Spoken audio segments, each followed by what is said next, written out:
Bonjour à toutes et à tous et bienvenue à notre émission « Ils ont choisi l'Abitibi ». Cette émission nous permet d'aller à la rencontre d'un nouvel arrivant qui va nous faire découvrir sa culture d'origine et son pays. Le but est d'apprendre à se connaître pour aller au-delà des préjugés que l'on peut avoir envers l'autre. Ici, sur le plateau, nous avons Aimé Pingui et moi-même, Nathalie Ré. Et notre avion a décidé d'atterrir en France. Douce France, cher pays de mon enfance, bercé de tendre insouciance. Nous accueillons une charmante jeune demoiselle du nom de Myriam Pillier qui vient tout droit de Saint-Flavie. Bonjour Myriam. Bonjour Aimé, bonjour Nathalie. Bonjour Myriam. Merci Myriam d'être aujourd'hui parmi nous et puis de nous offrir de votre temps pour nous dévoiler la beauté et la richesse de votre pays. Merci de m'avoir invitée sur le plateau. Plaisir de vous rencontrer. Eh bien Myriam, peux-tu nous parler brièvement de ta ville d'origine, disons, des attractions, spécialités culinaires et tout ça? C'est quoi la plus grande ville connue proche de là-bas? Avec plaisir, mais moi je viens de Saint-Flavie, c'est un tout petit village de à peu près 300-350 habitants, donc qui est situé en pleine campagne, donc il y a beaucoup de champs autour, c'est une petite ville majoritairement agricole. Okay. C'est ça, et puis la plus grande ville à côté de chez moi, c'est Troyes. C'est une ville qui compte 60 000 habitants environ. Wow. Ça, puis si on compte toutes les villes autour, l'agglomération troyenne comme on l'appelle, c'est une ville d'environ 120 000 habitants.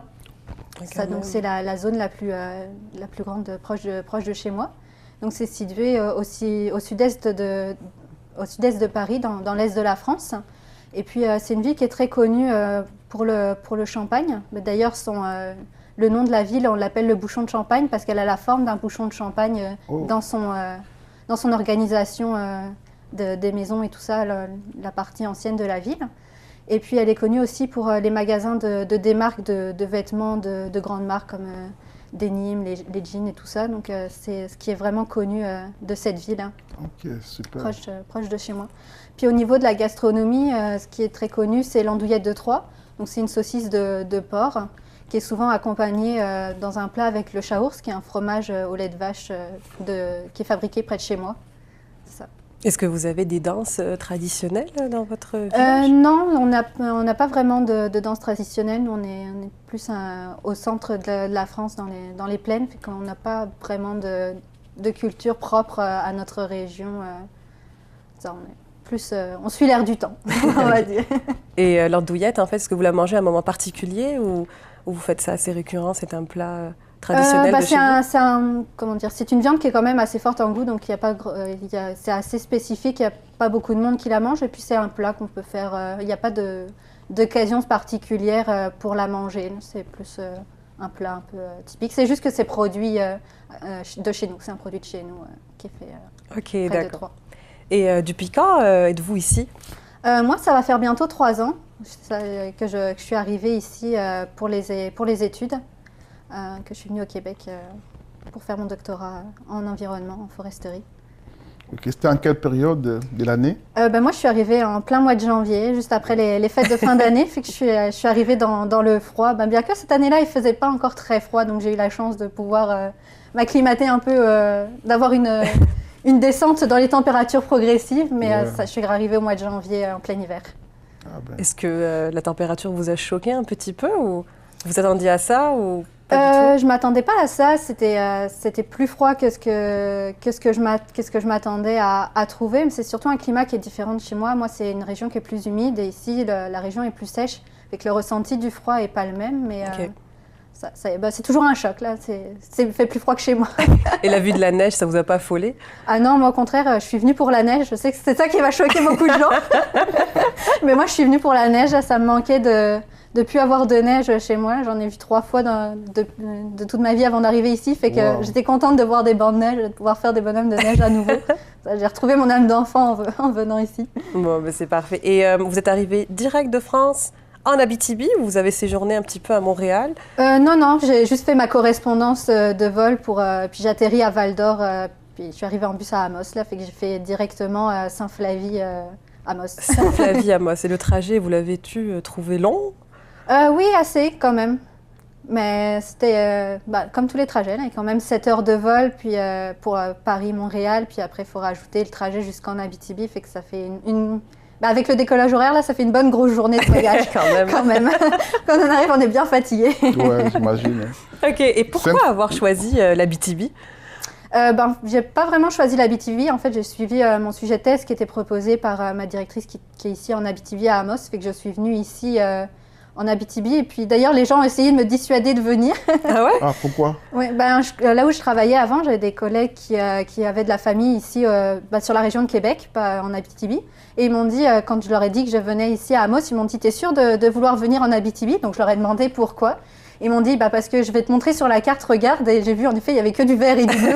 Il n'y avait rien, pas de ville, tout ça. Ils m'ont dit, voilà, c'est là que tu vas. J'ai dit, ah ouais, quand même. Et ils connaissaient l'Abitibi? Oui, ils connaissaient l'Abitibi. Oui, parce qu'ils ils étaient déjà venus en vacances dans la région. C'est pour ça qu'ils connaissaient la place de nom. Là, ils n'étaient pas venus personnellement, mais ils connaissaient la place de nom et ce qu'on sait sur l'Abitibi, ce qui se raconte dessus sur la région. C'est pour ça qu'ils étaient un peu effrayés que je vienne ici. Mais après avoir vécu ici, vous leur avez dit par après que non, c'est pas ce que vous m'avez dit, c'est différent. Je les ai appelés, je leur ai dit, vous inquiétez pas, je suis toujours en vie. Ah. Pour les rassurer. Non, je leur ai dit que c'était vraiment une belle place. Ça a des grands espaces, la nature. Ouais. Effectivement, c'est du vert et du bleu parce qu'il y a beaucoup de lacs et beaucoup de forêts. Ouais. Mais pour moi qui aime la nature, qui vient d'une région de campagne, j'ai vraiment retrouvé ici qu'est-ce que j'avais chez moi.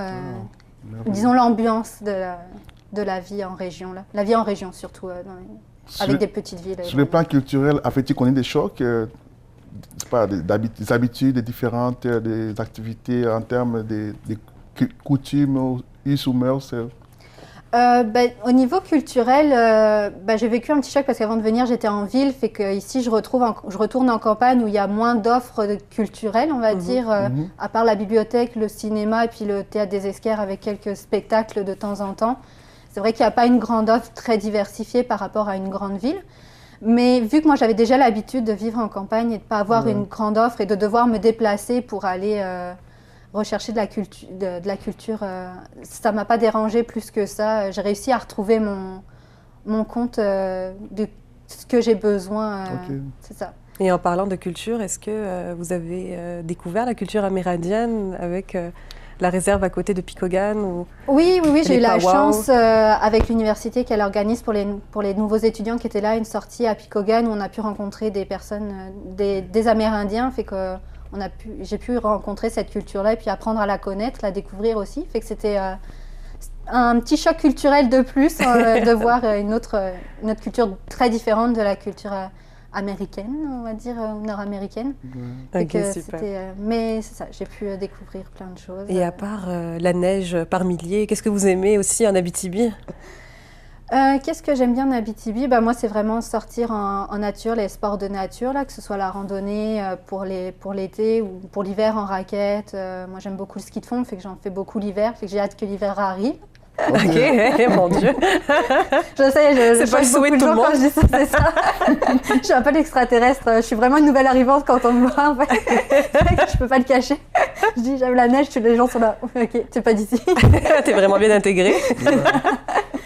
Fait que c'est ça, non, j'aime beaucoup me promener en nature et profiter du cadre qu'on a, qui ne se retrouve pas partout. Là. Quand on a vraiment une grande chance d'avoir une nature aussi développée, à 2 pas de chez nous en sortant de la ville, on est déjà dans la nature. C'est vrai qu'on est gâtés. C'est ça, on a vraiment une belle place. Quelles sont tes activités habituelles, tes hobbies quand tu es ici, tes passe-temps? À part la lecture, puis les sports que je pratique, la course à pied, puis le ski, et puis la randonnée, tout ça, j'essaye de découvrir les festivals qui sont donnés en région pendant l'été pour pouvoir sortir. Donc, je suis déjà allée au Festival Western de Malartic cette année. L'année dernière, j'étais au Festival du Camionneur à Barrault. J'essaye de découvrir qu'est-ce qui est proposé ici dans la région, puis qu'est-ce qui anime l'été. Okay. Et au niveau d'Amos, tu as pu assister à H2O Festival, la Magie des Neiges? Oui, la Magie des Neiges. La Magie des Neiges, je suis juste passée parce qu'il y avait la descente qui était dans ma rue à côté, fait que j'ai même pu voir la construction, comment ils organisent tout ça. Parce que j'étais occupée pendant la nuit de la Magie des Neiges, et que j'ai pas pu y aller. Mais c'est ça, sinon oui, le festival H2O, là, j'y ai participé quelques fois, j'ai pu Et tu as voir, pu du coup déguster les saveurs locales, tu sais, en lien avec la magie de neige et la tire sur neige, il y a des choses comme ça. Oui, ben, moi j'aime beaucoup le sirop d'érable, fait que je connaissais avant de venir, fait qu'ici je peux me gâter puis en manger encore plus qu'avant. Donc oui, j'ai pu découvrir tout ça. Là, ouais, j'ai vraiment fait une découverte. Ben, moi j'étais venue ici au Québec, c'est une région, une province que je voulais vraiment découvrir. Fait que j'ai profité de venir pour les études, donc de rester longtemps sur place pour pouvoir découvrir vraiment, apprendre à connaître la culture et comment les gens vivent ici. Fait que pour l'instant, je suis comblée. Là. Avez-vous plein d'amis abitibiens? Abitibiens, quelques-uns. J'ai fait des rencontres ici, là, au fur et à mesure de sortir, de découvrir. Je rencontre des gens de partout en plus en même temps. Okay. Là. Et donc vous êtes à l'université, oui. puis vous travaillez en forêt, puis Exactement. il vous arrive aussi de faire du terrain ici chez nous. Oui. Et est-ce que vous arrivez à comprendre le langage des fois des Abitibiens quand ils partent avec vous pour faire du terrain ou autre? Ça dépend de qui on rencontre. J'ai eu la chance de rencontrer des personnes qui sont plus âgées de génération avant la nôtre. Et c'est vrai que des fois, c'est dur à comprendre. Vous avez un exemple à nous citer? Un terme québécois Quelque chose qui vous est arrivé, qui était drôle et que... Pas forcément en termes québécois, là, au-delà des termes qui sont différents de la France au niveau du vocabulaire. Oui. Là, j'ai rencontré une personne, comme on les appelle nous en tout cas de l'extérieur, les hahéran, des personnes qui articulent différemment. Qui mâchent les voyelles. Qui mâchent les voyelles, fait que c'est assez difficile à comprendre. Là. Okay. J'ai été sur le terrain avec une personne qui est venue m'aider et puis du coup, au moment d'aller manger, là, la façon dont il l'a prononcé, j'ai eu du mal à le comprendre, fait qu'il m'a répété plusieurs fois. Comment il a dit ça? Il m'a dit hon ouais hon hé. Arrivé à ce moment-là, je l'ai regardé avec des yeux ronds, mais il a été vraiment gentil et agréable. Il s'est retourné puis il m'a dit, quand il m'a vu, il m'a dit c'est vrai que t'es française, que tu viens de France, mais qu'il me l'a répété en me disant bon, on va aller manger. Là, t'as compris. Fait que là, j'ai compris. Je lui ai dit merci de penser à moi cute. qui n'est pas d'ici. Ouais, super ça. Puis du coup, avec tout ça, est-ce qu'il y a quelque chose qui te manque de ton pays d'origine, que tu ne trouves pas ici? La gastronomie, des produits spécifiques de chez moi que je ne retrouve pas ici ou qu'il faut que j'aille chercher sur Montréal dans des boutiques spécialisées pour trouver des produits qui viennent de France, comme les lardons ou certains fromages, par exemple. Sinon, au niveau d'Amos même, ce que j'ai trouvé qui est un peu différent de chez nous, c'est plus un trait culturel qui est différent, c'est que les gens ici on dirait, comment je pourrais dire ça, après le travail, mettons, ils sortent pas beaucoup, ils rentrent beaucoup chez eux pour leur vie de famille, pour les activités des enfants. Fait que je retrouve pas le fait de sortir entre collègues après le travail. J'ai pas souvent on n'a pas souvent la chance, fait que de nous-mêmes, on s'organise des soirées entre nous pour lancer une mode, une nouvelle mode. C'est vrai qu'ils soupent tôt ici. Et voilà, ils soupent tôt en plus, fait que nous, on a plus l'habitude de souper plus tard, fait que ça... C'est sûr qu'il y a des décalages entre les... Donc c'est un petit manque entre nous, mais on y remédie. On a les sorties, par exemple les 5 à 7, les cafés rencontres qui sont organisés par des personnes. Fait que ça ressemble un petit peu aux sorties dans les bars entre amis où on discute et on se rencontre. Ah, intéressant. Pouvez-vous nous parler de ces 5 à 7 rencontres? Oui, ça a été organisé depuis printemps de cette année pendant tout l'été, là, par quelques moment où ça a été annulé parce que comme tous on a des imprévus qui arrivent. Donc en fait c'est des filles, des nouvelles arrivantes qui avaient organisé à la petite boutique petite bouteille pardon si je me souviens bien. C'est pas le même endroit. C'est à la petite bouteille donc un 5 à 7 pour se rencontrer, pour que tout le monde vienne, que ce soit des nouveaux arrivants ou des personnes qui sont déjà d'ici et qu'on puisse se rencontrer et partager autour d'un verre, apprendre à se connaître comme on le fait ici. Parler, se dire d'où on vient, qu'est-ce qu'on aime, qu'est-ce qu'on fait, se donner des informations. Moi, par exemple, j'ai appris pour échanger de l'argent, pour faire venir de l'argent en France avec les taux de change, pour éviter des frais trop élevés. Fait que c'est ça, on se donne des petits trucs, des petites astuces entre nous. Puis surtout, on rigole entre nous. Mais c'est super. Et en termes de monnaie, justement, est-ce qu'il y a une différence entre le dollar canadien et puis l'euro? Nous, l'euro, c'est un peu plus cher que le dollar canadien ici, fait que je suis plus riche en euros qu'en dollars ici. Enfin, non, du coup, je suis plus riche ici quand je transforme en euros, puisque un euro, c'est 1,40 $ à peu près, suivant les variations de la bourse. Mais, Ok. Est-ce que vous trouvez que la vie est chère ici? Moi, je le mets en rapport avec le coût de la vie, fait que c'est pas si différent qu'en France. Le coût de la vie, c'est à peu près équivalent. Mettons, on paye en France, mettons, j'avais un salaire de 1 600 €, puis j'avais un loyer de 500 €, fait qu'ici, c'est à peu près les mêmes ordres de grandeur entre le prix du loyer puis ce qu'on gagne. D'accord. C'est ça. En parlant des sorties, est-ce que tu as pu assister aux improvisations de l'Ali Baba? J'en ai entendu parler Ok. beaucoup, mais jusqu'à maintenant, j'ai pas eu la chance de pouvoir y aller parce que c'était le mercredi soir, puis j'avais Ok. déjà des activités de prévues à ces moments-là. Mais ouais, c'est vraiment j'ai un ticket d'ailleurs C'est pour à y aller. considérer, ouais. C'est prévu dans mes listes d'activités d'aller découvrir cette tic d'impro, puis d'aller voir les gens qui se donnent sur scène. Ah, ben, Et ouais, sinon, super. qu'est-ce qui a facilité votre intégration ici en Abitibi? Moi, j'ai vraiment eu la chance d'arriver à l'université, donc de rencontrer le corpuscule étudiant qui était déjà sur place. Donc, j'ai eu la chance de voir des personnes, c'est ça, ressources, on va dire, ici. C'est vraiment eux que j'ai pu, disons, facilement à les questionner pour me dire ok, comment on fait ça, comment on va chercher un numéro de téléphone, Ouais. toutes ces petites affaires. Et puis, au fur et à mesure, elles m'ont parlé aussi du MRAR. Le mouvement de la relève pour Amos Région, donc qui aide aussi les nouveaux arrivants à s'intégrer plus facilement en région, c'est ça. Donc, pu rencontrer toutes ces personnes-là au fur et à mesure que j'étais ici. As-tu pu recourir au service du MRAR depuis que tu es là? Moi, non, j'en ai jamais Ok. eu besoin, mais c'est vrai que je suis allée sur place aux activités qu'ils organisaient, Organisaient, et puis je l'essaye de les référer quand quelqu'un me pose des questions, puis que moi, je ne sais pas répondre, D'accord, parce que je ne connais pas tout sur le Mhm. fonctionnement québécois, que ce soit des systèmes, par exemple, pour les personnes qui travaillent, donc des systèmes plus de taxes, de revenus, tout ça, je ne connais Ouais. pas tout. Donc, Et comment tu entends parler des activités du MRAR?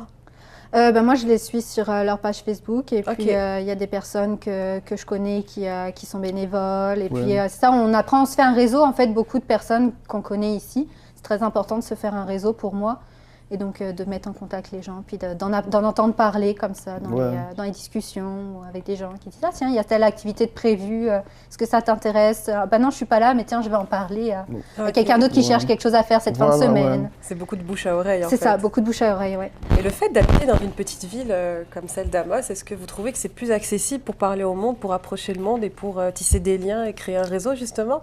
Oui, moi je trouve ça plus facile. J'ai vécu la même chose dans mon village. Là, tout le monde se connaissait, et puis mes parents connaissaient tout le monde. Donc si j'avais le malheur de faire une bêtise, tout le monde était au courant. Ouais. Fait que je vois un peu comment fonctionnent les villes de plus petite taille. Ok. Donc c'est plus facile pour moi de m'intégrer, mais c'est ça, faut pas hésiter à aller rencontrer les gens. Puis sinon on se retrouve vite seul, Ouais.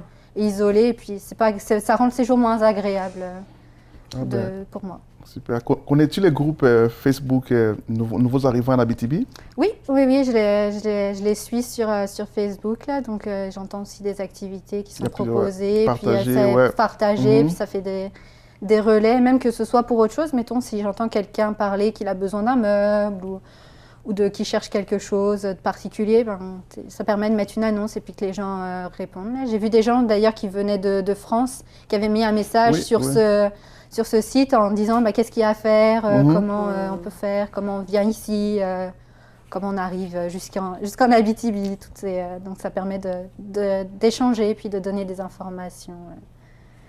Super. Et est-ce que vous comptez peut-être vous installer définitivement en Abitibi et à Amos Au jour particulièrement? d'aujourd'hui, pour mes projets professionnels, c'est pas dans mes projets immédiats, on va dire, mais si jamais un jour, une fois que j'aurai fini de faire ce que je veux, j'aimerais bien venir ici. C'est vraiment une belle place que j'ai beaucoup aimé ma vie ici jusqu'à maintenant, là, pour l'instant. Et que ce serait une belle place où s'installer pour profiter de toutes les activités qu'il y a à faire. Et puis, de Tu es la l'environnement. bienvenue. Tu es la Merci, bienvenue ça fait plaisir. chez nous en Abitibi. C'est ça, Ouais. chez nous. Ok. Moi aussi, bientôt, je dirais chez moi en Abitibi. Ouais. Mais qu'est-ce que tu aurais comme conseil à donner à ces personnes qui hésitent ou qui aimeraient venir rester ici en Abitibi? Si tu avais un mot à leur dire, un conseil à leur donner, ça serait quoi? Aux gens qui hésitent à venir ici, je dirais, si ça vous intéresse vraiment de venir, vous ne gâchez pas l'opportunité en vous disant peut-être qu'il va y avoir ci, peut-être que je vais avoir du mal. Venez, dépassez vos craintes et puis il y a des gens pour vous accueillir. On est vraiment ouvert, c'est vraiment agréable et puis il y a plein de choses à faire. Par rapport à des gens qui pourraient se dire, oh, je ne sais pas trop comment ça va Température, être. on a survécu à date. Hein?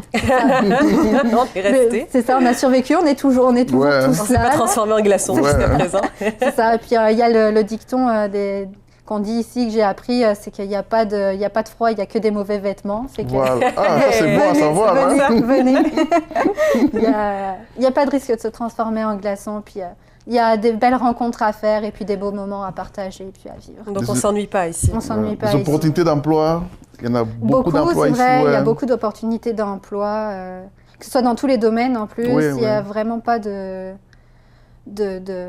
crainte à avoir. C'est vraiment un beau projet à réaliser. J'encourage à faire les personnes qui aimeraient faire ça. Oh, super. Eh bien, merci beaucoup. Merci Myriam. à vous, ça m'a fait plaisir Merci de beaucoup, venir oui. vous parler de mon voyage, de mon expérience ici. C'est vraiment gentil. Vous nous avez fait voyager dans votre beau pays avec toute Oui. votre gastronomie et votre Et puis culture. venez en France, on aime beaucoup nos cousins les Québécois, fait que, venez nous rendre visite. Puis si vous comptez venir en Champagne-Ardenne, venez découvrir le Champagne, je vous donnerai les bons tuyaux puis les endroits où aller. Ah, c'est gentil. Merci de nous inviter chez vous. En tout cas, à chaque fois que je verrai une bouteille de champagne, je penserai à C'est ça, Sainte-Flavie. tu penseras à moi. À Myriam Pilier, tu vois. Là. Merci Myriam pour votre passage. Merci Aimé. Merci Nathalie. Puis, quant à vous, ne manquez pas la prochaine émission où nous envolerons vers une nouvelle contrée pour une nouvelle histoire.